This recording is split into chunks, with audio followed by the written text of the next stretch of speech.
Hello guys! Today, ang ituturo ko sa inyo is all about sets, types of sets, and cardinality of a set. Okay, let's start. First, we define what is a set. A set is a collection of well-defined, distinct objects. The objects contained in the set are called the elements.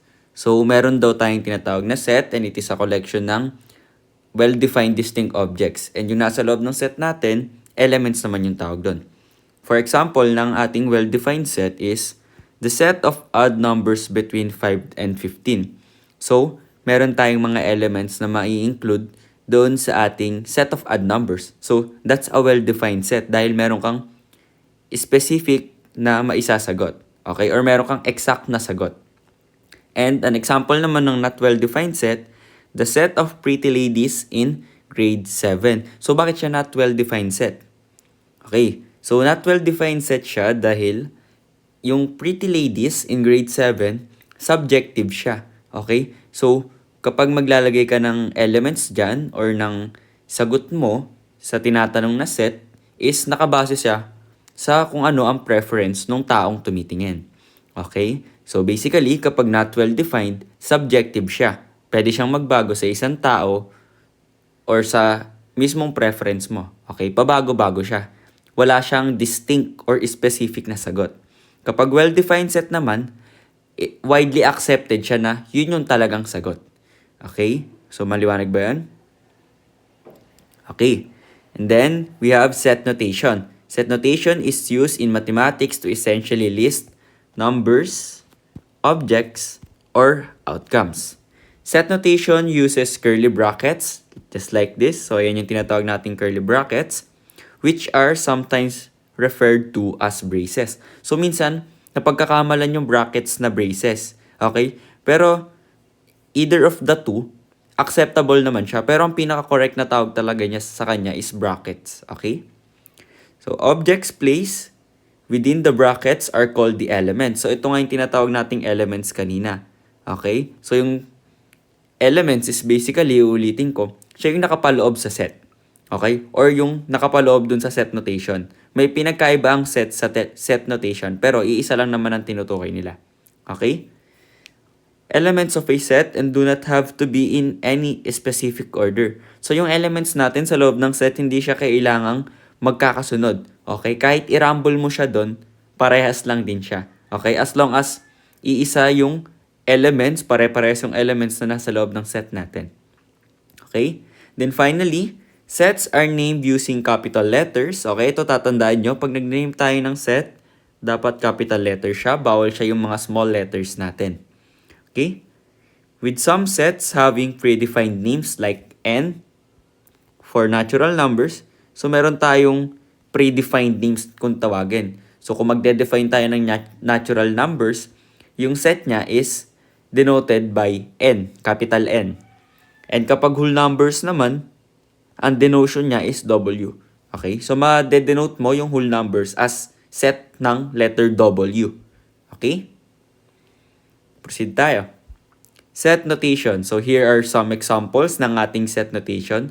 So for our first example, A is the set of prime numbers less than 10. So paano natin siya isusulat as a set? Kasi set notation, paano natin siya isusulat as a set notation? Kasi para tong ano lang yung ganitong style, okay, itong 5 examples natin, parang dinidefine mo lang, pero hindi ka naka-set notation. Pag sinabi nating set notation, meron kang distinct elements na nakapaloob dun sa brackets kung tawagin natin. Okay, yung ganito, kung natatandaan nyo, kaka-discuss lang natin, okay? Yan yung brackets. Kailangan nakaganyan siya. Pag nakaganitong form na siya, merong nasa loob neto, or either wala, basta may nakita kayong brackets, naka-set notation na siya. So, yung mga ganitong definition, okay, hindi pa siya set notation. Okay, kumbaga description lang siya na gagawin mo pang set notation. So, ano-ano ba yung set of prime numbers less than 10?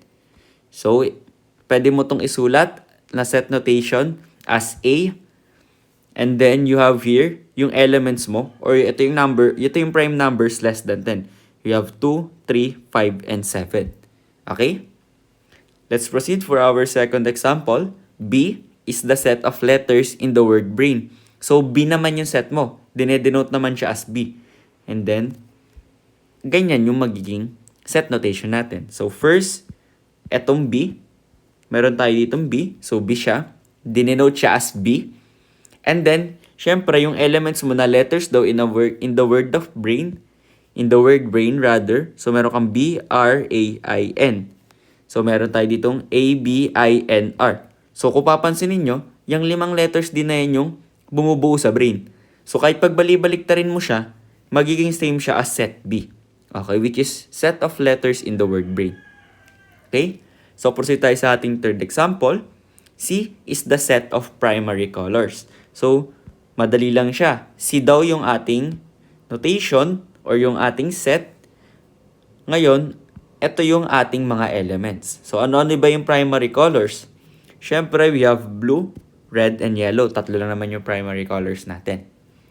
Then, for our fourth example, N is the set of counting or natural numbers. So, ito naman, set N. Okay, dinefine siya as set N. Ano-ano naman yung elements na nakapaloob sa ating set na dinidescribe siya as counting or natural numbers. So, meron tayong N. Set N, ang kinokontain niyang element is from 1, 2, 3, 4, 5. And then may dot, dot, dot. It means so on and so on. So, dire-diretso yan. 6, 7, 8, 9, 10 hanggang infinity. Okay, so yun yung set niya. Yun yung elements niya. And then finally, S is the set of perfect squares less than 100. So meron naman tayong set S. Ang elements naman niya ay perfect squares less than 100. So ano-ano ba ito? So ito ay 0, 1, 4, 9, 16, 25, 36, 49, 64, and 81. So basically, etong 0, 0 square yan. Etong 1, 1 square. Etong 4, 2 square yan. So, yun yung tinutukoy natin as perfect squares. Okay? Sa set notation, nakapaloob doon yung elements na hinihingi sa ating description. Given na meron tayong set na dinidefine, which is in this case, yung S. Okay? Proceed tayo. So, there are two basic methods to describe a set. So, first, verbal description method. So, ano ba ito? The set is described in words using a verbal statement. So, ito yung katulad ng examples natin kanina. Dinidescribe mo yung laman ng set or yung mismong set gamit lang yung verbal statement. Okay? Paano ba tayo nagdi-describe? Katulad nung kanina. The set of counting or natural numbers, ganun-ganun lang siya. Okay? Puro siya verbal statement lang. Puro description lang siya. So, for example, we have here the set of colors in the Philippine flag and then the set of odd numbers less than 10. Kung papansinin nyo, ganyan din yung example natin sa previous slide kanina. So, ibig sabihin nun, yung kaninang method is a verbal description method. Okay? Ganon dinefine yung set niya. Okay? And then, the other one is the roster or listing method. The elements of the set are listed in a row, separated using commas, and enclosed with braces. Okay? So, for example, we have here, katulad ng set notation natin kanina, meron tayong A and B. So, kung ano yung set, kung ano yung pangalan ng set niya, kung anong set siya dinefine. And then, we have here yung brackets natin or yung braces. Okay, sa loob ng braces, meron tayong elements kung ilang elements man yung hinihingi. Or rather, kung ano man yung dinedescribe nung ating statement. Kung wala naman tayong statement, basta meron tayong element sa loob. Kung wala, okay lang din yun. May special tayong tawag doon. Sa mga set na walang laman. Okay? Just brackets or braces. And then sa loob, walang nakalagay. May tawag tayo doon. Okay? So, proceed tayo. So, we have here types of sets. So, first type of set is a finite set. Ano ba yung finite set? So, from the word itself, finite, limited. Okay? Ito yung ating clue dyan, limited.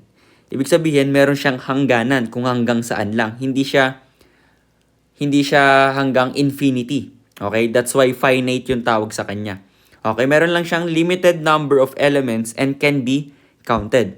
For example, we have here set S na ang elements niya ay 5, 10, 15, 20, and 25. Hanggang 25 lang. So, limited lang siya. Mabibilang mo yung number of elements niya. Okay? And then for our second example, the set of letters of the word mathematics. So, yung word na mathematics, hindi naman yan infinite eh. So, meron lang yan limited number of letters. So, kapag sinuot mo yung set of letters na bumubuo sa mathematics, finite set din siya. Okay? Meron lang siyang limited number of elements. And then, for our second type of set, we have infinite set. From the word itself, infinite, meron siyang unlimited number of elements which may or may not be countable. Okay? So, kung yun sa finite set, countable siya, magbibilang ka lang. Sa infinite set, pwedeng oo, pwedeng hindi. Pwedeng countable, pwedeng hindi. Dahil unlimited yung number of elements natin dito. Okay? For example, the set of points in the number line. So, kung meron kang number line, kung alam nyo kung ano yung number line, siya yung linyang ganito, may arrow yan dyan, and then meron yung guhit-guhit dito na naka-indicate yung number, merong 1, 2, 3, 4, 5, or even negative number. So, infinite yan. Dahil ang ating number line is a line. And we all know, ang property ng line is extendable in both directions. So, infinitely extendable siya. So, ibig sabihin, yung points dun sa number line natin, infinite din. Kasi, mag-extend lang na mag-extend yung ating number line eh. So, that is an example ng infinite set natin. And then, second, ito yung set W. And then, nakapaloob sa braces niya, yung elements, is 0, 1, 2, 3, 4, 5, and then may dot, dot, dot, dot. So, it means continuous yung laman ng set or yung mga elements hanggang anong number. Dahil after ng dot, dot, dot, wala namang in-specify na kung hanggang anong number lang. Ibig sabihin, continuous siya hanggang mag 1 million, mag 1 trillion, or, and so on and so forth. So, that's an infinite kasi wala siyang hangganan.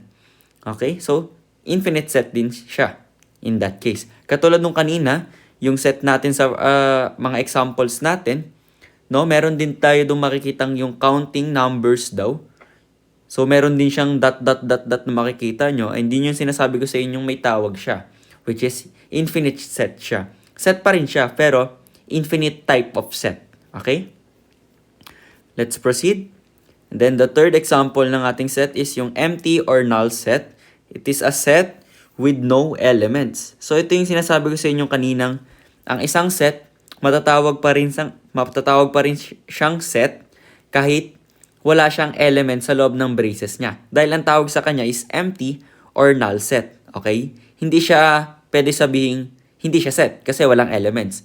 Set pa rin siya basta ang notation is just like this. Let's say, set A, and then dinenote mo siya as ganito. Okay? Brackets lang siya or braces lang siya without element. So, set pa rin siya. Pero empty set nga lang or null set. Wala siyang elements. Okay? For example, the set of even prime numbers greater than 2. So, wala din siya. Dahil pag nag-isip ka ng even prime numbers greater than 2, wala naman. Dahil masasabi mo lang naman prime number ang isang number kung ang factor niya is 1 in itself lang. Alam naman natin na basta even numbers, factor na agad siya ng 2. Okay? Alam nyo agad na meron siyang factor ng 2. Kasi even number nga siya. Alam nyo naman, kung alam nyo property ng even number natin, maintindihan nyo na kung bakit kapag even number siya, automatic hindi na siya prime number. And ang only prime number na even number is 2. Okay? Kasi yung 2, wala naman siyang ibang factor kundi 1 and 2. Okay? And then, for our second example, the set of block hearts in a standard deck of playing cards. So, mga baraha. Kung nakakita na kayo ng baraha, alam niyo na wala namang kulay itim na hearts doon. Dahil lahat ng heart na symbol sa baraha is puro red. So, null set din siya. Okay, dahil wala namang ganung bagay sa deck of playing cards. So, we use braces or this or the symbol, eto, yung parang zero na may guhit sa gitna. Okay? To denote an empty set. So, itong either of the two, yung pwede nating gamitin. Okay? And then, for our fourth type of set, we have universal set. It is a set that contains all relevant elements for a particular context. So, yung universal set naman, lahat ng relevant elements, kino-contain niya. Okay? So, kumbaga, lahat ng kailangan mo sa isang konteksto or sa isang statement, kino-contain ito ng set na ito. Okay? So, for example, the set of all provinces in the Philippines, so, this can be considered as a universal set dahil kung gagawa ka ng set ng lahat ng provinces in the Philippines, mako-contain mo lahat. Okay? So, it is a universal set. Kino-contain mo lahat ng province na malilista mo dito sa Pilipinas. Okay? And then, for our second example, the set of students enrolled in our school this year. So, mako-consider mo din siyang universal set. Okay? Dahil meron kang distinct statement and then meron naman siyang mga element na may papaloob mo sa statement na yun. Okay? So, we usually use capital letter U. So, ito yung most widely known. Okay? Yan yung madalas ginagamit, yung letter U, to denote a universal set. So, pag nakakita kayo ng letter U na set, or letter U na denotion sa ating mga sets, you can assume na it is a universal set. Dahil yan yung laging denotion sa kanya. Lagi mo siyang ide-denote as U. Okay? So, let's proceed. So, we have here cardinality of a set. So, ano ba ang tinatawag nating cardinality sa isang set? So, madali lang siyang tandaan. Pag sinabi nating cardinality, it is a defined number of elements in the set. So, it can be finite or infinite. So, pag cardinality, basically, number of elements lang siya. Okay? So, kung tinanong ka what is the cardinality of this set, bibilangin mo lang kung ilan yung elements na nakapaloob sa brackets or dun sa braces. And that is the cardinality na tinatanong. So, pwede siyang finite, pwedeng infinite. Dahil meron tayong two types of set, merong finite set and infinite set. So, both may cardinality. Okay? So, for example, we have here, for example, find the cardinality of each set. So, for our set A, we have blue, yellow, red, and white. So, what is the cardinality of this set? So, just count it. So, 1, 2, 3, 4. So, 4 yung ating cardinality. Dahil meron tayong 4 elements sa loob ng set natin or sa loob ng braces natin. So, for our set B, ilan daw yung cardinality nito? So, magbibilang ka lang. So, 1, 2, 3, 4, 5, 6, 7, 8, 9, 10. So, meron kang 10 elements. So, yung cardinality ng set B is 10. And then, for set C, bilang ka uli, 1, 2, 3, 4, 5, 6. 6 siya, pero mapapansin nyo, after ng 12, meron tayong ... And alam naman natin na ang ini-indicate ng ... is infinite. So, anong ilalagay nating cardinality ng ating set? Basically, infinite yung ilalagay natin. Dahil hindi mo naman siya mabibilang eh. Dahil may ... nga siya and wala siyang hangganan. So, infinite ang ilalagay natin pag ganyan. Then, for our fourth example, set D. So, we have here 3, 6, 9, 12, ... and then may 24. So, pag ganyan, yan yung pinakaiba ng set C and set D. Yung set C, after ... wala nang kasunod. Pero yung set D natin, after ng ... meron siyang kasunod na 24. So, it means, after ng 12, hanggang papuntang 24 yung last value natin, susundan mo yung pattern from your first element. So, by 3 siya. So, pag nagbilang ka, meron kang 3, 6, 9, 12. After ng 12, meron kang 15 kasi plus 3. And then, meron kang 18. And then, meron kang 21 bago yung 24. So, kung bibilangin mo yan, meron kang 3, 6, 9, 12. So, that's 4. And then, 5, 6, 7, 8. So, meron kang 8.